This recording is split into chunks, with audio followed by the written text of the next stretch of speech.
to finally see this movie. I finally saw the movie of the summer.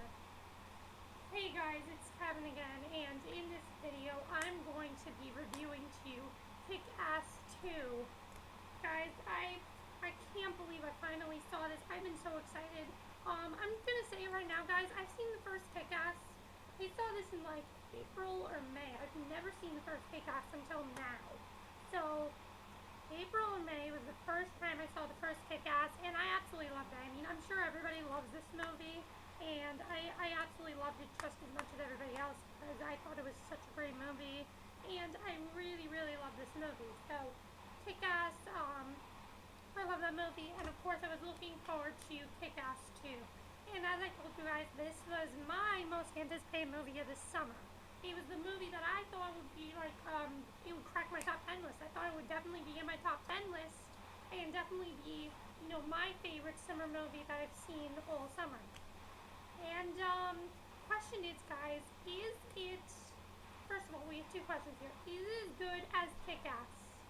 No. It's better than Kick-Ass, in my opinion. And will it crack my top 10 list? Definitely, guys. This was the best summer movie I've seen all summer long. I haven't seen a lot. I haven't seen Elysium, which I don't want to. I haven't seen Man of Steel. I haven't seen Iron Man 3. I haven't seen White House Down, World War Z. I haven't seen Lone Ranger. Let's not even talk about that because that's a terrible movie. I haven't seen Paranoia. I haven't seen Percy Jackson. I haven't seen any of these really big summer movies. I've only seen, you guys know what's next one, Star Trek, This Is the End, Grown Ups 2, and now Kick-Ass 2. And out of those, I think this one was definitely the best. So yeah. First of all, the thing I've talked about this movie is that the tone of this movie is different from the first one. The first movie, it's actually kind of the same tone as the first one, but a little bit different. And we will get to that. But first of all, let's just get to the plot. There are a bunch of, this one's kind of like different from the first one because the first one had like one consecutive plot and then a couple subplots. This one has a lot of subplots. So if you guys don't want a lot of subplots in the movie, then don't watch this because there's like a lot of plots going on here. First of all, we have, we still have Dave being Kick-Ass, and he kind of doesn't want to be Kick-Ass anymore because of his girlfriend and his friends and everything. He wants to try to just live a normal life, but Mindy still is Hit Girl and she still wants to help him out, so he basically wants her to help him with his training basically and try to get him back into shape to be Kick-Ass again.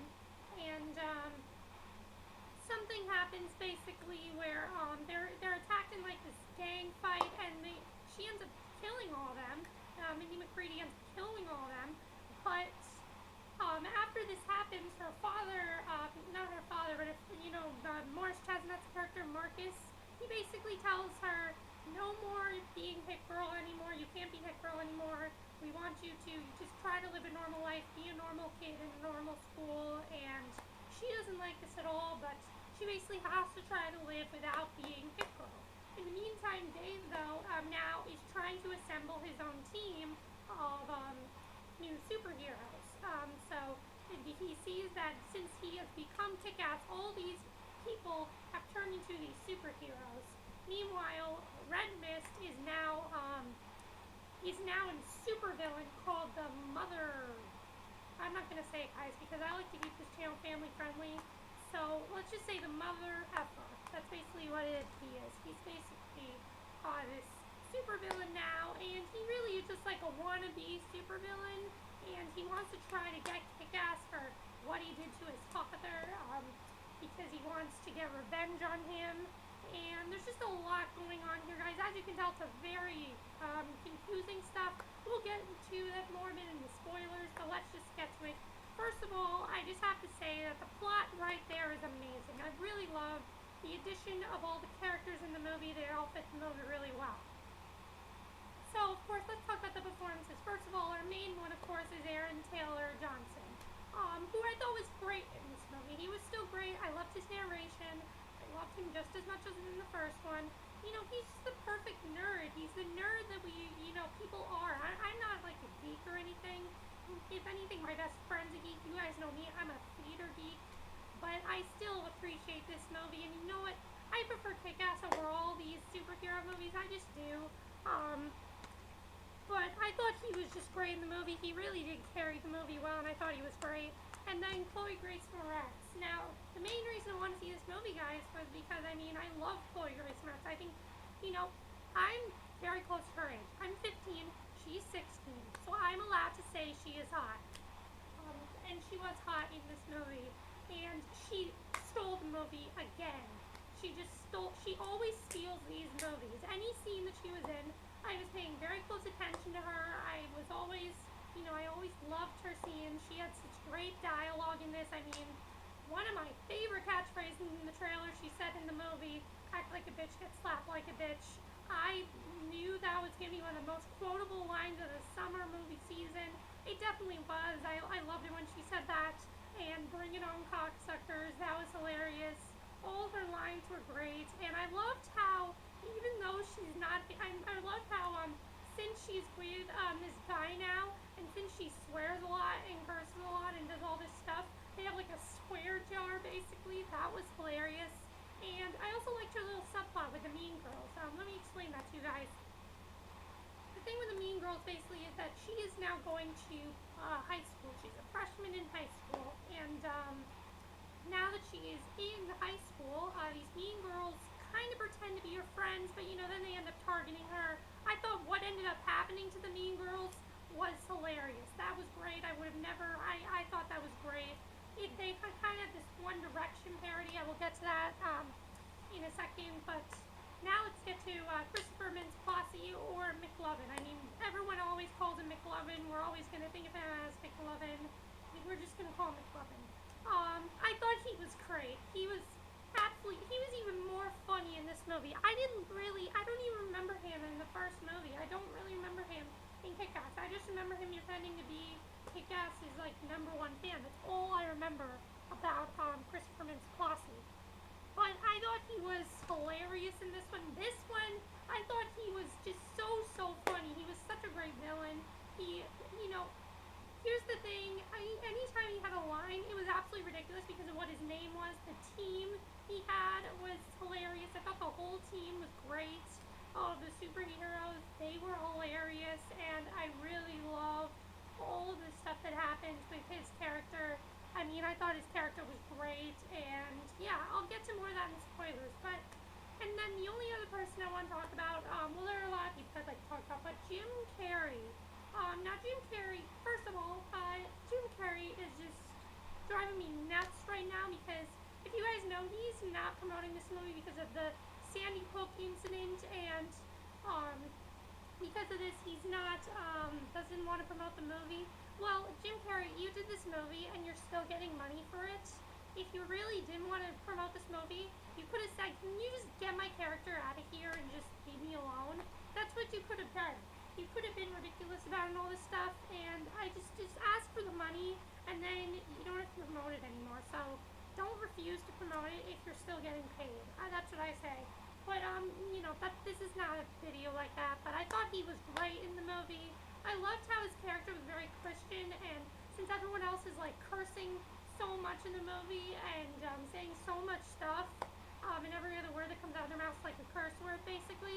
He's like, hey, watch your language, and don't use the Lord's name in vain. I thought he was hilarious in the movie, and he's not in the movie as much as I thought. And a lot of people thought he was going to replace Nick Cage, but he didn't really replace Nick Cage. I think the person that really did replace him was the person that was looking after Chloe Grace Moretz. He did a good job. Morris Chestnut was good in the movie. He wasn't amazing or anything. I thought he was funny, though, because he's trying to get her to be a normal teenage girl, but that girl's never going to be a normal teenage girl. Alright, now the other thing I have to talk about the movie before I get to spoilers is they have a lot more pop culture references and gags in this movie. Like, for example, they have a One Direction parody. I thought that was pretty funny because it's like girls are going to, like, swoon over it, and there's a whole subplot with Chloe Grace Moretz has never kissed with a hit girl's never really kissed a boy, so. And I like the message in this movie, too. I I like the message of kind of how the message is the real superhero is, not someone who puts on a costume. It's you yourself can be a hero without having to put on a costume and look like an idiot, basically. That's the basic message of the movie, and I really like that. Okay, so now I'm going to get to the spoilers. So if you haven't seen Kick-Ass 2, I really recommend you don't watch the rest of the spoilers because I'm going to spoil some of the best parts of the movie. First of all, I just want to tell you guys, I did not expect the amount of violence that was in this movie. I mean, this one, I think the first one didn't have as much violence as this one. This one had a big amount of violence, but it was awesome. I mean, the scene where they killed Colonel Stars and Stripes, I felt so bad. I was like, no, don't kill him off right now. I'm loving his character. Don't kill him off. And they end up killing him. I think one of the best scenes in the movie was the scene with Mother Russia. And I love the scene where the cops are like, why is there a lawnmower on the truck? And then the lawnmower attacked them. That was hilarious, guys. I mean, that was supposed to be like an intense scene, but it was funny.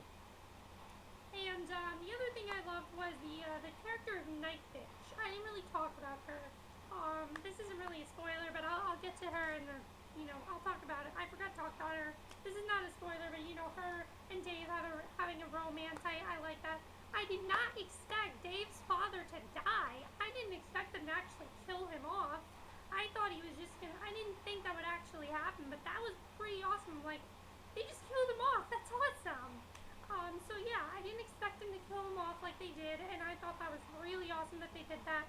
Also, what Hit Girl ended up doing to the girls, the teenage girls, was hilarious. That was great. With the whole them vomiting, and I thought that was great.